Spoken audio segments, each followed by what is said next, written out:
Olá, ouvintes. Sou Iago Costa e no episódio de hoje, com as participações de Alicia Sodré, Ana Clara Soares, Samara Fernandes, Sofia França e José Arnaldo Gonçalves, no programa Expondo Conflitos, vamos falar sobre o final da Segunda Guerra Mundial e suas consequências. O maior e mais tenso conflito da história, ocorrido entre 1939 e 1945, que envolvia 72 países. Essa disputa foi travada entre aliados, Reino Unido, França, Estados Unidos, União Soviética, entre outros países, e eixo, Itália, Alemanha, Japão e outros. Com praticamente todas as potências econômicas do século XX envolvidas, desestruturou todo o mundo, destruindo termos demográficos e físicos. Logo, ocorreram algumas consequências deste conflito, que foram a ascensão dos Estados Unidos, inúmeras mortes, custos materiais, questões políticas, declínio dos impérios coloniais europeus, divisão da Alemanha em duas partes, início da era atômica, criação da ONU, entre outros.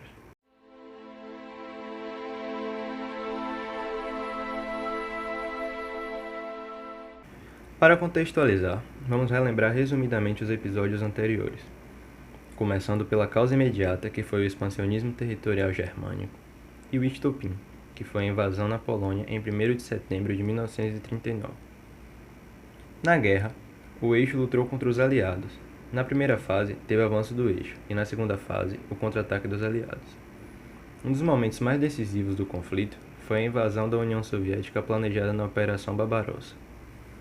O ponto da virada na Segunda Guerra Mundial foi a vitória dos soviéticos na Batalha de Stalingrado, a maior batalha da história. E sobre o fim da Segunda Guerra Mundial, temos que abordar os fatos que aconteceram a partir do dia 8 de setembro de 1943, quando foi assinada pela Itália sua rendição absoluta, depois que os países aliados invadiram a Sicília em julho do mesmo ano.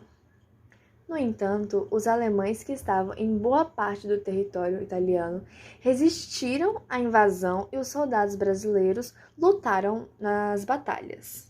Sim, Alicia. É importante ressaltar que em junho de 1944, a Roma foi libertada pelos aliados e retomaram o controle da cidade.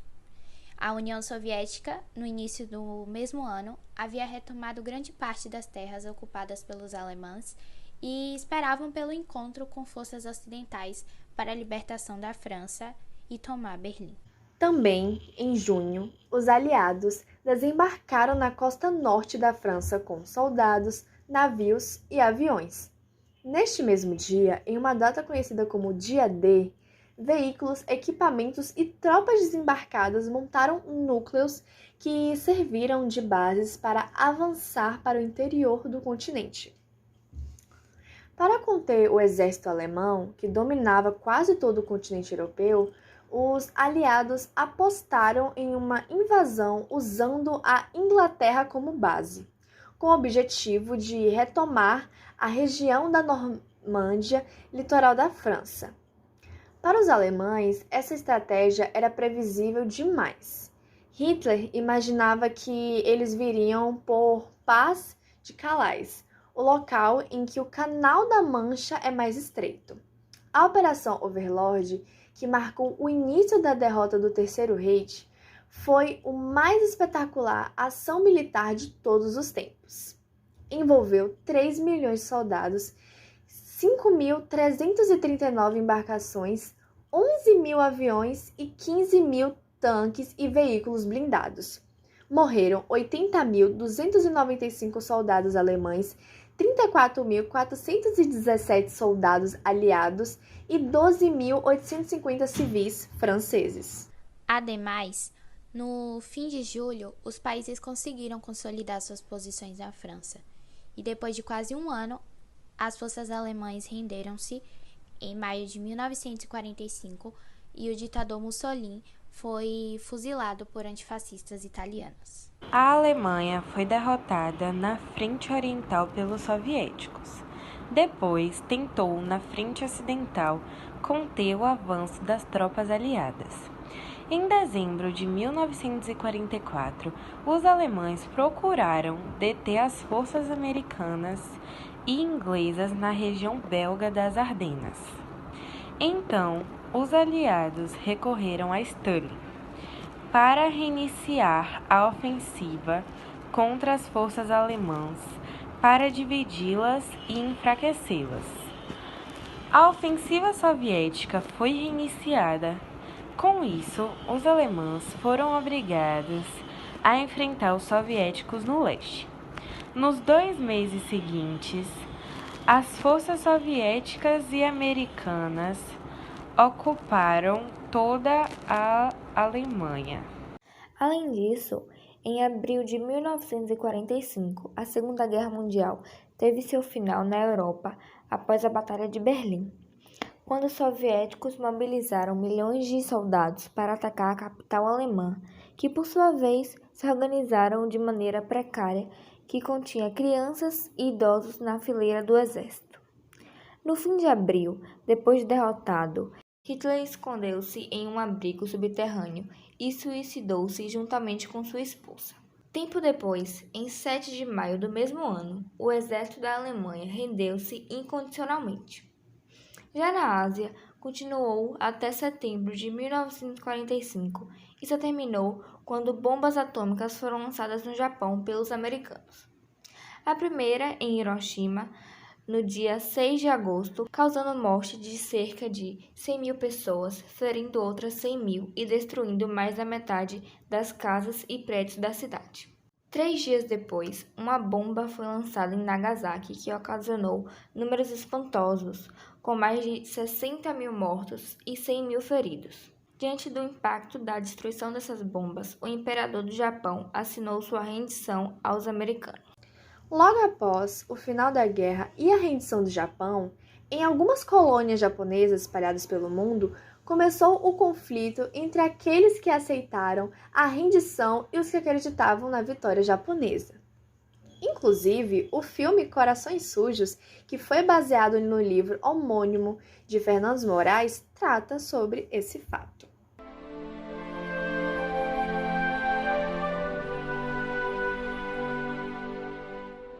Bom, o final da Segunda Guerra trouxe cenários sangrentos e traumáticos, com grande número de vítimas de inúmeras e diferentes nacionalidades, como soviéticos, alemães, poloneses, japoneses, americanos e ingleses. Ademais, os custos materiais foram negativamente significativos e além das consequências políticas. A Segunda Guerra Mundial, como acontecimento marcante da história da humanidade, realizou profundas transformações no mundo. O conflito apresentou números de vítimas nunca visto antes, com aproximadamente 46 milhões de mortes, cerca de 4.200 alemães, 2 milhões de japoneses, 26 milhões de soviéticos, 4.320 poloneses, sendo a maioria judeus, 400.000 americanos e 370.000 ingleses. Os materiais tiveram custos assombrosos, como pontes, sistemas ferroviários, vias fluviais e portos destruídos, e as cidades estavam em ruínas. Também tiveram diversas terras agrícolas abandonadas, gado morto e minas de carvão desabadas. As situações para muitas pessoas foram de extrema gravidade, já que ficaram sem lar, vagando pelas estradas. A partir disso, a Europa teve rapidamente que se reconstruir e realizou de uma forma impressionante a restauração das estruturas das cidades. Muito chocante. Além de todas essas perdas, o conflito custou 1,385 bilhões de dólares em perdas monetárias. Do montante, 21% coube aos Estados Unidos, 13% à União Soviética e 4% ao Japão.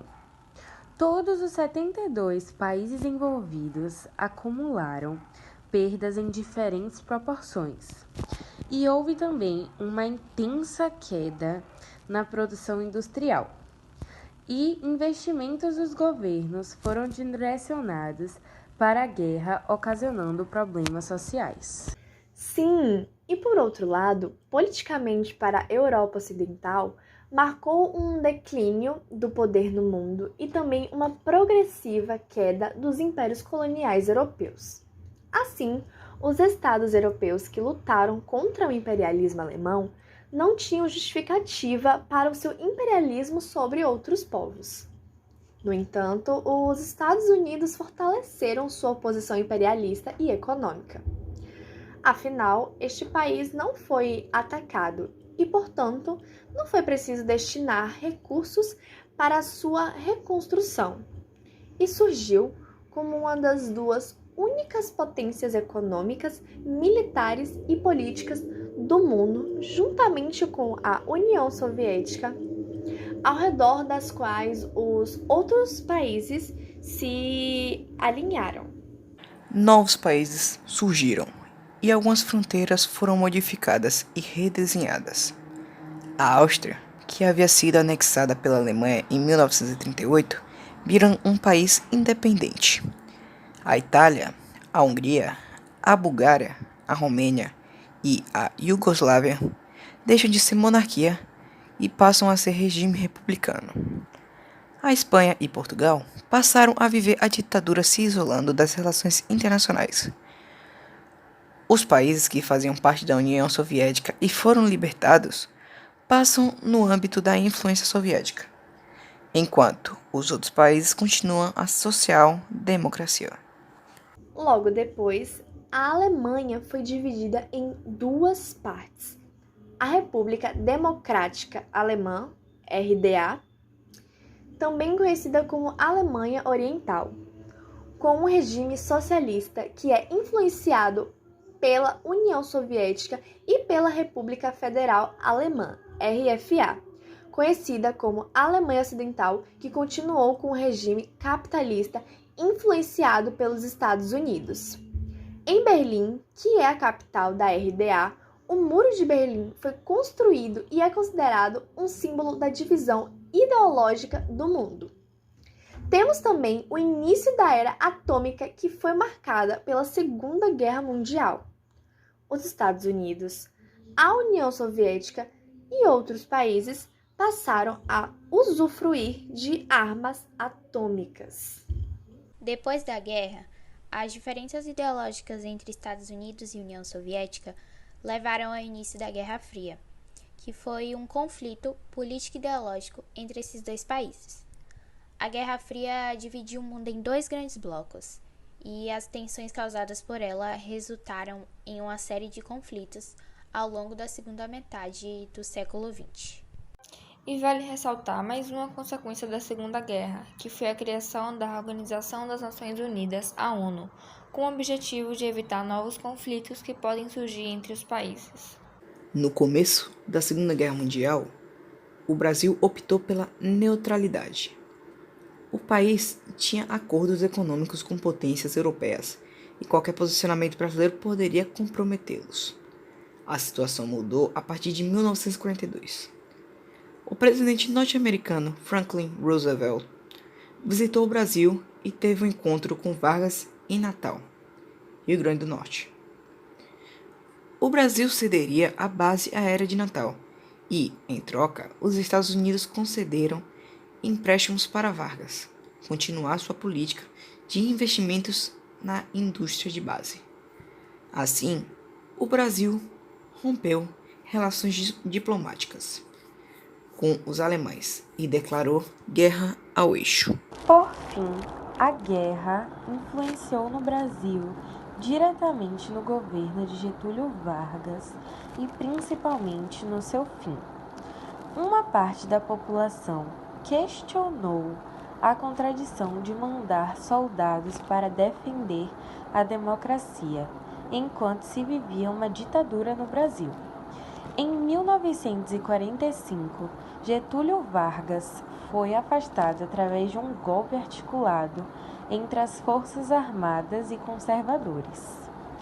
Por sua vez, a Força Expedicionária Brasileira é desmobilizada ainda na Europa, pois Vargas temia que ela voltasse contra ele.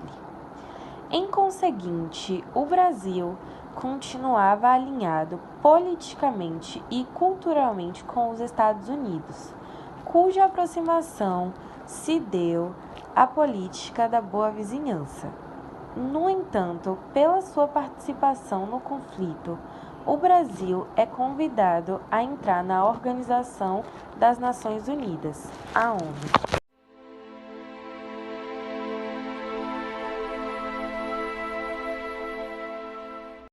Então, ouvintes, essas e outras informações você encontra aqui no podcast Expondo Conflitos. Esse foi o episódio de hoje. Espero que tenham gostado e aprendido sobre o tema abordado e até a próxima.